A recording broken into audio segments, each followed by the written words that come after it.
Página 25 de 402. Serie Siglo XXI, Historia Universal.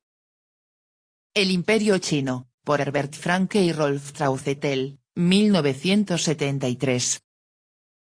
Capítulo 1. Los comienzos de la cultura china. 1.3. La época plenamente histórica. B. La dinastía Zhou. Una multitud de alusiones e informaciones contenidas en la literatura nos informan sobre los acontecimientos que condujeron a la suplantación de la monarquía de los Shang por la de los Zhou. Sin embargo, todas estas informaciones proceden invariablemente de fuentes Zhou, y, por tanto, resultan tendenciosas. Siempre el vencedor tergiversa la historia a su favor y como la historia es la prevalencia del vencedor, podemos declarar que la historia escrita está torcida.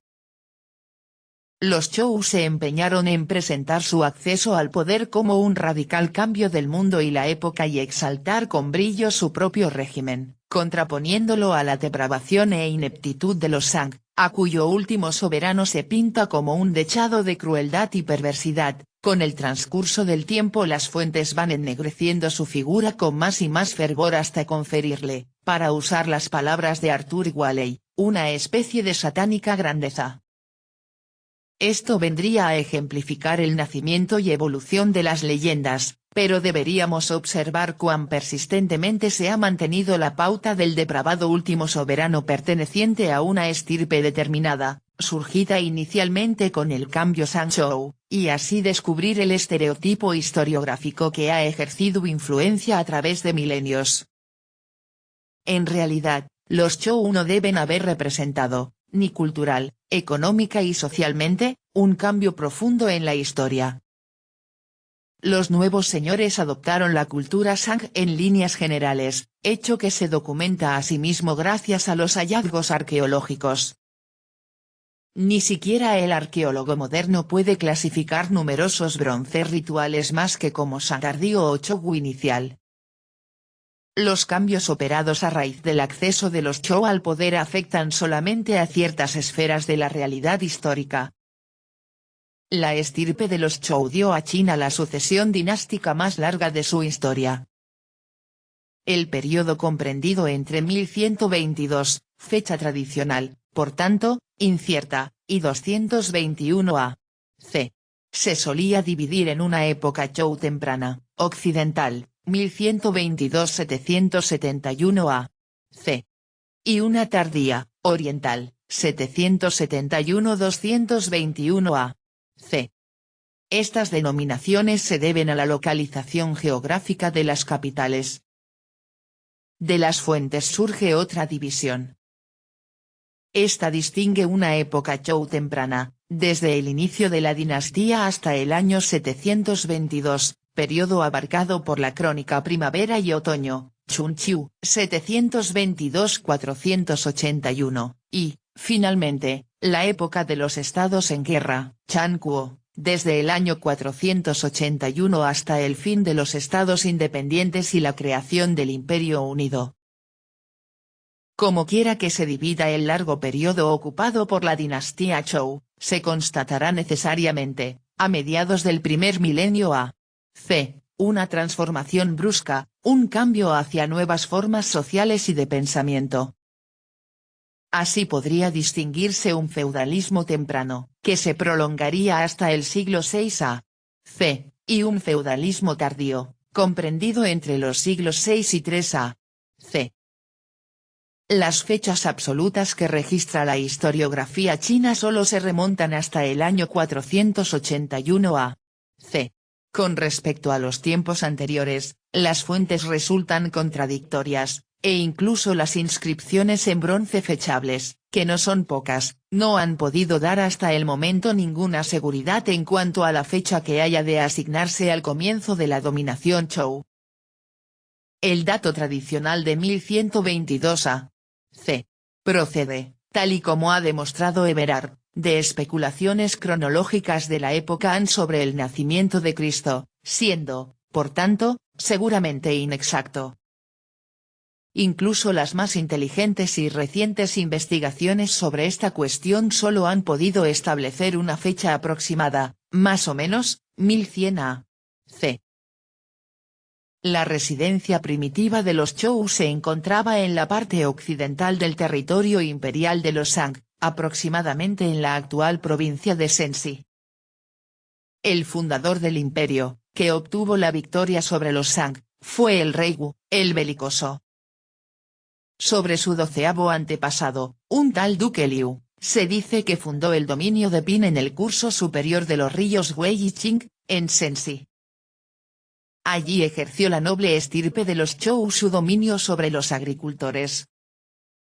Sobre Tanfu, abuelo del rey Wu, se nos ha dicho que se enfrentó con éxito a las duras condiciones de existencia de aquella tierra de marga arcillosa, de modo que puede decirse que Tanfu fue el fundador de aquel pequeño dominio situado en el margen occidental del reino Shang. Por tanto, los príncipes Zhou eran una especie de marqueses. Nada indica que no fueran chinos. El rey Wen, padre del rey Wu, recibió de los reyes Shang el título de señor del oeste, Sipo, siendo, pues, vasallo de los Shang. Por otra parte, el nombre Zhou también aparece en las inscripciones de oráculos puede, por tanto, demostrarse históricamente gracias a fuentes contemporáneas Shang. Según las fuentes literarias, la discordia entre el vasallo y su señor tuvo por causa una serie de calumnias dirigidas contra el rey Wen, que llevaron a este a la cárcel por algún tiempo.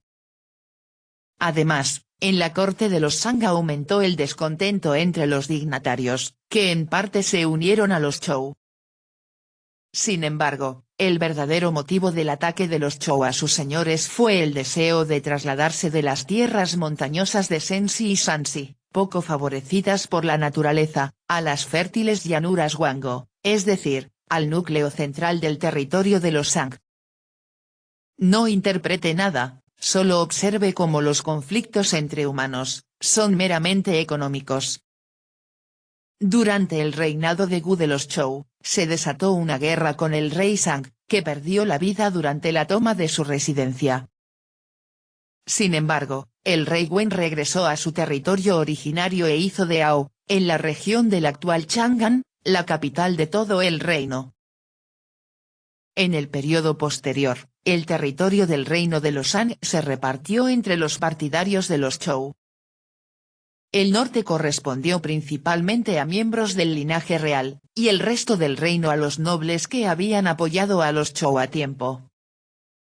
Pero tampoco se olvidó en este reparto a la anterior estirpe real de los Han. Sus descendientes recibieron el feudo de Sung, territorio donde aún se conservaban muchas tradiciones Shang en tiempos de Confucio.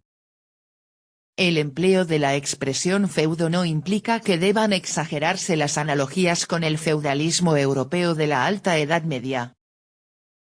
Aunque sí en algún momento tiene sentido el empleo de la palabra feudalismo en la historia de China, es precisamente en la época Shang y Zhou. Los Zhou no fueron los primeros en introducir en China relaciones feudales de dominación. Ya bajo los Shang se encuentran todos los rasgos típicos de los primeros siglos de la época Zhou. Los reyes Shang otorgaban territorios a sus parientes, incluso a las reinas, a ministros y a jefes de tribus antes independientes. Los feudatarios estaban obligados a defender las fronteras del reinado y a prestar servicio en el ejército, así como a pagar un tributo, generalmente valiosos productos locales, satisfacían una especie de impuesto en especies, cereales, y proporcionaban fuerzas de trabajo para la labranza de las tierras reales. Durante el periodo Zhou apenas cambiaron estas relaciones. Los territorios enfeudados recibieron el nombre de Kuo, estado, expresión relacionada con una familia de palabras que significa separar, demarcar. La mayoría de estos territorios no eran más que pequeñas ciudades de provincia con sus correspondientes tierras de labranza, lo cual explica el gran número de nombres de feudos mencionados en la literatura y en las inscripciones. La posición del rey se basaba en primer lugar en su condición de señor feudal supremo, así como también en su función ritual. Él efectuaba las máximas ofrendas del reino, atrayendo así la bendición de los dioses sobre todo el país. No se sabe con certeza si el poder efectivo de los reyes Zhou era muy grande, y si puede hablarse de un verdadero estado unitario disgregado posteriormente en razón de la fragmentación feudal. Lo cierto es que el poder real se identificaba en gran parte con la explotación económica de las tierras de la corona. Si perdía sus dominios, se veía limitado a funciones puramente rituales. Ahora bien, este desarrollo no es solamente consecuencia del intento de ambiciosas familias nobles por obtener la independencia, sino también de enfrentamientos con enemigos posteriores. Durante los primeros siglos de la época Zhou el sistema feudal también resultó eficaz frente a los enemigos del exterior. Bajo el rey Xuan, 827-782, el pueblo de los Xianyun amenazaba los territorios fronterizos del oeste, y en el año 822 llegó incluso a saquear la capital Ao, aunque lograron rechazarse tales invasiones. El rey Xuan consiguió también extender el reino hacia el sur, hasta el Huai y el Yangtze. Bajo su sucesor, el rey Yu, 782-771, se produjeron, sin embargo, nuevas invasiones, emprendidas esta vez por un pueblo llamado Chuanjung, que se había aliado con feudatarios descontentos de los Zhou. En el año 771 se perdió el valle del río Wei, y con él la mayor parte de las antiguas tierras reales. El rey murió durante los desórdenes de 771, año que marca el fin del poder real efectivo.